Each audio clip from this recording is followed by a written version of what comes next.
Hello friends, कैसे हैं आप लोग? उम्मीद है बहुत बेहतर होंगे। आज की फ्रेंड्स वीडियो में बात करेंगे एलआईसी के जीवन अक्षय 7 पॉलिसी के बारे में, जिसका टेबल नंबर 857 है। तो आइए फ्रेंड्स वीडियो शुरू करते हैं। सबसे पहले फ्रेंड्स ये देखते हैं पॉलिसी है क्या। This is an immediate annuity plan. Friends देखिए, ये इमीडिएट आप इसे पेंशन प्लान भी कह सकते हैं। अगर आप चाहते हैं कि आपकी पेंशन स्टार्ट हो जाए, या जैसे जो जो लोग 60s के बाद जो पेंशन प्लान करते हैं तो उन्हें एक एन्युटी मतलब एक पेंशन प्लान लेना होता है, तो ये वही है। इसमें पॉलिसी होल्डर को 10 ऑप्शन मिलते हैं और एक बार सिंगल पेमेंट करनी होती है। उसके बाद उन्हें गारंटीड एक रेट ऑफ रिटर्न, जो शुरुआत में पॉलिसी में आपका रेट ऑफ रिटर्न आपका फिक्स हो जाएगा। फिर उसी ब्याज के अनुसार आपको पूरे लाइफ आपको इनकम मिलती रहेगी, आपको पेंशन मिलती रहेगी। तो फ्रेंड्स, इसको और भी ज़्यादा विस्तार से समझते हैं उदाहरण के साथ। आइए आगे देखते हैं। देखिए फ्रेंड्स, जो उसकी मिनिमम एंट्री एज है वो 30 ईयर्स है। जो मैक्सिमम एंट्री एज है वैसे वो 85 ईयर्स है, लेकिन सिर्फ एक ऑप्शन एफ़ के लिए आपके 100 ईयर्स वो मैक्सिमम एंट्री एज है। मिनिमम जो परचेस प्राइस है वो 1 लाख रुपीज़ है, लेकिन अगर कोई दिव्यांजन है तो उनके लिए 50,000 है। मैक्सिमम परचेस प्राइस की कोई लिमिट नहीं है। जो प्रीमियम पेइंग मोड है, जैसे मैंने बताया आपको, सिंगल प्रीमियम राइडर्स इसमें अवेलेबल नहीं है। पेंशन मोड देखिए फ्रेंड्स, पेंशन आप 4 तरह से इसमें आप ले सकते हैं। मंथली चाहे मंथली ले सकते हैं, quarterly, half yearly, yearly.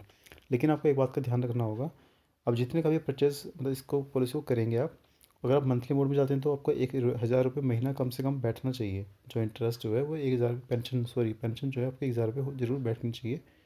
Quarterly आप लेते हैं तो आपकी पेंशन कम से कम 3,000 रुपये होनी चाहिए। हाफ ईयरली 6,000 और ईयरली 12,000। इसका मतलब क्या है कि मान लीजिए अभी जैसे 5.25% के आसपास का है मान लीजिए, तो करीबन आपको 2.5 से 3 लाख की आपको पॉलिसी ज़रूर लेनी पड़ेगी। इससे कम में बात आपकी बनेगी नहीं। तो मिनिमम जो आपको एक हिसाब से देखा जाए तो 2.5 से 3 लाख का आपको लेना ही पड़ेगा। अब देखिए फ्रेंड्स, ये बहुत ही ज़रूरी चीज़ है जो मैं आपको इसमें बताने वाला हूँ। इसमें एन्युटी ऑप्शंस हैं, जैसे मैंने आपको बताया था कि 10 ऑप्शन आपको मिलते हैं।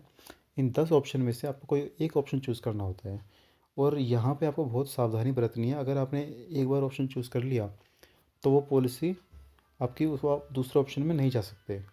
मेरे अभी एक फ्रेंड के पिताजी हैं, उन्होंने पता नहीं कैसे, या किसी ने उनको गलत राय दिया, कैसे भी मतलब उन्होंने कोई ऑप्शन अलग चूज़ कर लिया, जिसमें कि मतलब उनको लाइफ टाइम पेंशन तो मिलेगी, लेकिन उनके बाद ना तो परचेज प्राइस उन्हें वापस मिलेगा, और ना उसे वो चेंज कर सकते हैं, ना उसे पॉलिसी को वो सरेंडर कर सकते हैं।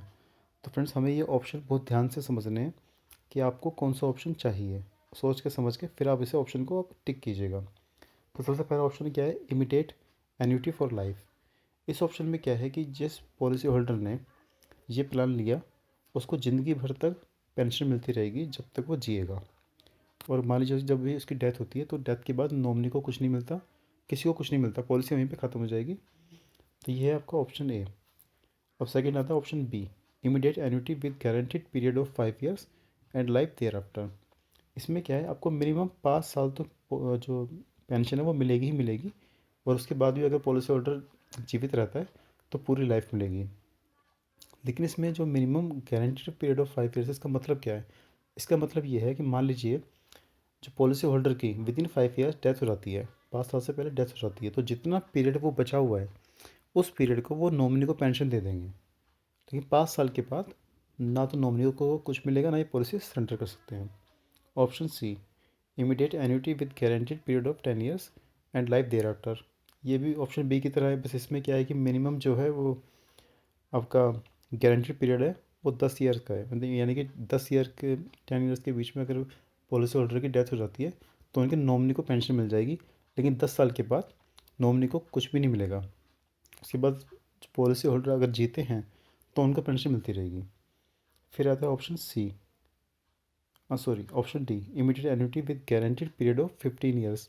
ये भी फ्रेंड्स इसी की तरह से, इसमें आपको मिनिमम 15 साल के लिए आपका बुक हो गया। Option E, immediate annuity with guaranteed period of 20 years and life thereafter. ये भी ऐसे ही हो गया कि 20 साल तो आपको मिलेगा ही मिलेगा, आपको नहीं मिलेगा तो आपके नॉमिनी को मिलेगा। 20 साल के बाद पॉलिसी होल्डर को तो मिलता रहेगा, लेकिन नॉमिनी को कुछ नहीं मिलेगा, ना पेंशन मिलेगी, ना ही उसे वो परचेज प्राइस यानी कि जितनी पॉलिसी उन्होंने लिया वो पैसा वापस नहीं मिलेगा। ऑप्शन एफ, देखिए मैं सबसे ज़्यादा लोग ना ऑप्शन एफ को ही पसंद करते हैं। क्यों? क्योंकि इसमें immediate annuity for life with return of purchase price option.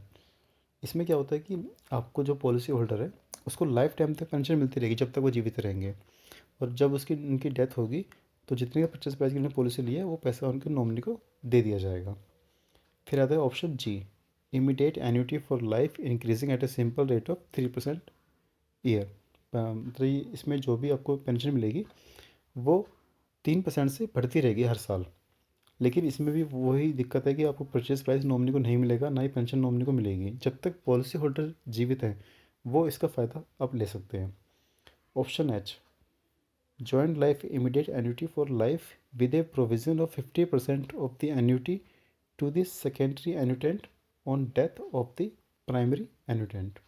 इसमें क्या है, इसमें आप जॉइंट लाइफ में वैसे अपने आप वाइफ को लेते हैं तो आपके बाद मतलब जो पॉलिसी होल्डर है उसके बाद जो उसका पति या पत्नी है जो भी हैं उनको 50% एन्युटी मिलेगी लाइफ टाइम, जब तक वो जीवित रहेंगे। अब ऑप्शन आई देखते हैं, joint life immediate annuity for life with a provision of 100% of the annuity payable as long as one of the annuitant survivor. मतलब इसमें फ्रेंड देखिए, जो पॉलिसी ले रहा है उसने इसमें अपने जॉइंट में अपनी वाइफ को, मान लीजिए वाइफ और हस्बैंड दोनों हैं, तो दोनों में से जो भी जीवित लॉन्ग ज़्यादा जीवित रहेगा उसको पेंशन मिलती रहेगी 100%। मान लीजिए जो पॉलिसी होल्डर है उन्होंने पॉलिसी ली है उनको तो पेंशन मिल ही रही है, उनके बाद जो दूसरे जो वो हैं उनको भी 100% मतलब जितनी पेंशन उनकी है उतनी पेंशन उनको मिलती रहेगी, लेकिन उनकी भी डेथ के बाद जो परचेज प्राइस है वो वापस नहीं मिलेगा। फिर आता है option J, joint life immediate annuity for life with a provision of 100% of the annuity payable as long as one of the annuitant survives and return of purchase price on death of last survival. मतलब इसमें क्या है कि जो joint आपका है, जो पति पत्नी है उनको 100% पेंशन मिलती रहेगी जो बंदा ज़्यादा जिएगा। तो जैसे मान लीजिए पॉलिसी होल्डर की डेथ हो गई तो उनकी पत्नी को भी उनकी डेथ तक मिलती रहेगी। और उनके बाद तो मान लीजिए जब हस्बैंड वाइफ दोनों की डेथ हो जाती है तो उनका जो परचेज प्राइस है वो नॉमिनी को दे दिया जाएगा। तो फ्रेंड्स ये 10 ऑप्शन है, आपको इसमें से सभी 10 ऑप्शन को समझ के सुनकर फिर आप कोई एक ऑप्शन चूज़ कीजिएगा, क्योंकि इसमें फिर पॉलिसी सरेंडर नहीं हो पाएगी आपकी, आपने गलत ऑप्शन चूज़ कर लिया तो, या आप उसकी जो परचेज प्राइस है वो आपको वापस नहीं मिल पाएगा। इसीलिए बड़े ध्यान से आप इसको आप चूज़ कीजिएगा।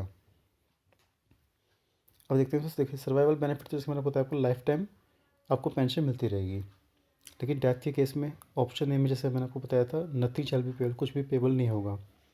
ऑप्शन बी से लेके ई तक pension paid till the guaranteed period to nominee and thereafter policy will terminate. जो पेंशन है अगर मान लीजिए पॉलिसी होल्डर की डेथ हो गई है तो जितना गारंटेड पीरियड के लिए लिखा हुआ है वो उतने टाइम के लिए नॉमिनी को दी जाएगी, लेकिन उसके बाद जब वो पीरियड ख़त्म हो जाएगा तो परचेज प्राइस वापस नहीं होगा, पॉलिसी ख़त्म हो जाएगी। तो ऑप्शन एफ में क्या है, ऑप्शन एफ में है stop pension and return purchase price to nominee. इसलिए ऑप्शन एफ सबसे ज़्यादा लोग चूज़ करते हैं कि डेथ के बाद पेंशन वहीं पे ख़त्म हो जाएगी, लेकिन जितने का उन्होंने ये परचेज प्राइस लिया था वो पैसा नॉमिनी को दे दिया जाएगा। ऑप्शन जी में nothing shall be payable, option G में पॉलिसी होल्डर की डेथ के बाद कुछ भी नहीं मिलेगा। ऑप्शन एच में 50% of annuity paid to second annuitant till the death. तो जितनी पेंशन पॉलिसी होल्डर को मिल रही है, मान लीजिए पति को 1,000 रुपये महीना मिल रही है तो पत्नी को 500 रुपये मिलेगी पति की डेथ के बाद, जब तक वो जीवित रहती हैं, लेकिन उनकी डेथ के बाद किसी को कुछ नहीं मिलेगा। Option I, on death of last survivor nothing shall be payable,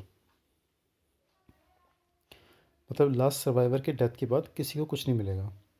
और option J, on death of last survivor purchase price shall be payable to the nominee. अगर आप ऑप्शन जे चूज़ करते हैं तो फिर डेथ के बाद जो लास्ट सर्वाइवर है, जो उसके मतलब पति पत्नी दोनों की डेथ के बाद परचेज प्राइस नॉमिनी को वापस दे दिया जाएगा। तो फ्रेंड्स इसमें से जो सबसे अच्छा ऑप्शन जो मुझे लगे वो ऑप्शन एफ है। अगर आप सिंगल हैं, मतलब आप सिर्फ अपने लिए लेना चाहते हैं, लेकिन अगर आप जॉइंट में पति पत्नी हैं या फिर मतलब वो लेना चाहते हैं उनके लिए, तो वो ऑप्शन जे ऑप्शन काफ़ी अच्छा है। लेकिन फिर भी अगर आपको कोई और पसंद है तो उसको आप अच्छे से समझ के आप ले सकते हैं। Surrender value after payable of 3 months, sorry available after 3 months in only option F and J. ठीक है, सरेंडर सिर्फ आप दो ही ऑप्शन में कर सकते हैं, ऑप्शन एफ और ऑप्शन जे। क्यों? क्योंकि उसमें परचेज प्राइस नॉमिनी को वापस मिलता है इसीलिए। लोन फैसिलिटी वो भी आपके 3 महीने के बाद है, लेकिन सिर्फ ऑप्शन एफ और ऑप्शन जे में। इनकम टैक्स देखिए, जो पेंशन है वो टैक्सेबल होगी, वो आपकी इनकम में ऐड होगी, तो आपको डिपेंड करता है कि आपके इनकम का जो स्लैब है वो है क्या। तो हम ये एक उदाहरण से देख लेते हैं। मान लीजिए किसी की एज 40 है तो जो टर्म है वो तो आपका लाइफ टाइम रहेगा। पीपीटी सिंगल प्रीमियम एक बार देना है। मान लीजिए वो 10 लाख के ये परचेज़ करते हैं तो उन्हें सिंगल प्रीमियम कितना पे करना होगा, 10,18,000, 18,000 का जो टैक्स है वो उनको पे करना होगा। अब जो सर्वाइवल बेनिफिट होगा, तो ये जो 10 ऑप्शन दिए गए हैं इनमें से कोई एक ऑप्शन चूज़ करना होगा। तो इन 10 ऑप्शन में एक उदाहरण के लिए आपको बताया गया है कि अगर आप ऑप्शन ए चूज़ करते हैं तो आपको 61,250 रुपीज़ ईयरली मिलेगा। ऑप्शन बी चूज़ करते हैं तो 61,250 ईयरली, इसमें भी सेम है। ऑप्शन सी में 61,050 रुपीज़ ओनली। ऑप्शन डी में 60,850 ईयरली। तो ये आप ऐसे जैसे देखेंगे तो सब में चेंज होता जाएगा ये, क्योंकि ऑप्शन के अकॉर्डिंग। लेकिन अब इसमें आपका एक बार जो फिक्स हो गया वो आपका लाइफ टाइम फिक्स रहेगा। और जो डेथ है, डेथ का मैंने आपको जैसे कि बताया, जो भी आप ऑप्शन चूज़ करेंगे उसी के अनुसार डेथ बेनिफिट आपको दिया जाएगा। तो फ्रेंड्स, ये थी एलआईसी के जीवन Akshay annuity plan, pension plan. मुझे उम्मीद है कि मैं आपको ये पॉलिसी के बारे में समझा पाया हूँगा। अगर आपको ये वीडियो अच्छी लगी तो प्लीज़ शेयर कीजिए, सब्सक्राइब कीजिए। फिर मिलेंगे ऐसे ही किसी नेक्स्ट वीडियो में। तब तक थैंक यू, बाय बाय।